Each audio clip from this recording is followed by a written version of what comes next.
देखिए, एक अच्छी बात है कि लगभग 10 साल बाद किसी पार्टी ने ऐसा घोषणापत्र जारी किया जिसके अंदर युवाओं को प्राथमिकता दी गई है। हमारा देश जो कि युवा प्रधान देश कहा जाता है, जहाँ आज भी 35% के आसपास युवा है जो आंकड़े बताते हैं। तो हमारा देश भारत आज की स्थिति में हम कह सकते हैं कि युवा प्रधान देश है। तो ऐसे में अगर पार्टियां युवाओं को प्राथमिकता देते हुए रोजगार की बात करती हैं, आने वाले समय में उन लोगों की जो चुनौतियां उनको किस तरीके से पार्टियां या सरकारें एड्रेस करेंगी उसकी बात करती है, तो निश्चित ही ये दिखाता है कि आने वाला जो समय है वो कांग्रेस पार्टी ही नहीं बल्कि अन्य पार्टी जो भी बीजेपी से अलग हटके जितनी भी पार्टियां सभी लोग युवाओं की बात करती हैं, तो ये एक अच्छे संकेत दिखाता है। जो है महिलाएं और बच्चियां जो व्यापारी वगैरह हैं वो अपने घर से नहीं निकल पाते थे, मगर आज जो उनको परेशान करता है उसका हम राम नाम सत्य कर देते हैं। देखिए, मुख्यमंत्री हैं इस प्रदेश के, इस तरीके से इतने ब्लंटली अगर कोई कमेंट वो देते हैं तो मैं समझता हूँ ये जो उनके वर्कर हैं या समाज के अंदर एक खराब संदेश जाता है।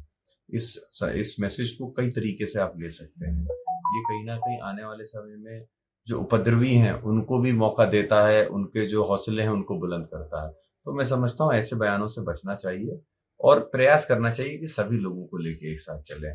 इस तरीके से फिर अगर हम लोग कोशिश करेंगे कि धार्मिक मुद्दों को या फिर राम के नाम को या अल्लाह के नाम को हम इस्तेमाल करेंगे राजनीतिक तौर पर, मैं समझता हूँ ये गलत है, इसको ऐसे नहीं कि समाजवादी पार्टी गुंडों की पार्टी है और शिवपाल जी जो है गुंडों के सरदार हैं, इस पर आपका क्या कहना है? अब शिवपाल जी को गुंडों के सरदार बताते हैं और गोलियां उनकी मीटिंग में चलती है, फायरिंग उनकी मीटिंग में होती है, मंच से खड़े होके जो कहते हैं चेतावनी या फिर जो भी कह लीजिए आक्रोशित बयान जो देते हैं वो देते हैं, गुंडा मान्य शिवपाल सिंह जी को बताते हैं।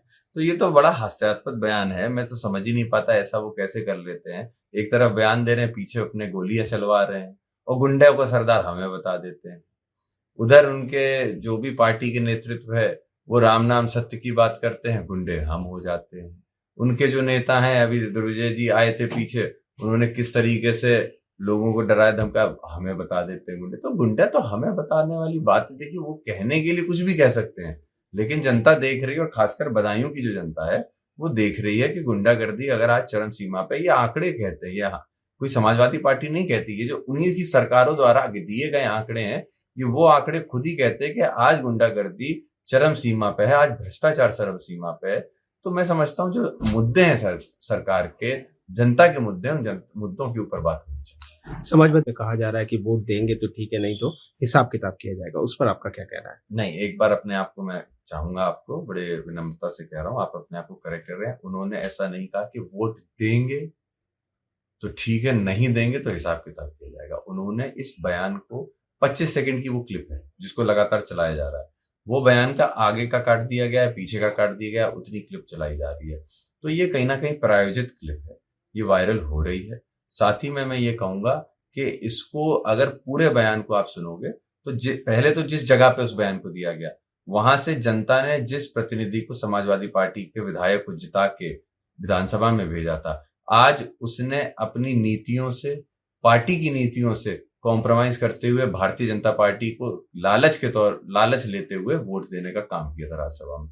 और जनता का जो वोट, जो विश्वास उनको मिला था, उनके साथ विश्वासघात किया था। तो उसको लेकर उन्होंने एक विस्तृत बयान दिया था जिसके अंदर उन्होंने ये कहा था कि जिस जनता ने उनको उम्मीदों से वोट किया था उस जनता के साथ विश्वासघात किया है। तो ये हिसाब किताब करने का समय है आज के चुनाव में कि जिन लोगों को आप विधानसभा में भेजते हो, अगर वो लोग इस तरीके से अपने निजी फायदा देखते हुए अगर पार्टी बदल लेते हैं तो उनका हिसाब किताब करने का समय है। आज भी मैं अगर ये बात कह रहा हूं तो मैं पूरे डंके की चोट पे इस बात को कह सकता हूं, जनता को हिसाब किताब करना चाहिए ऐसे नेताओं का जो अपनी विचारधारा से, अपने लोगों से, अपनी जनता के वादों से कॉम्प्रोमाइज करके अपने फायदे के लिए दूसरी पार्टी में चले जाते हैं। ऐसे लोगों का जनता को निश्चित ही सोचना चाहिए क्या किया।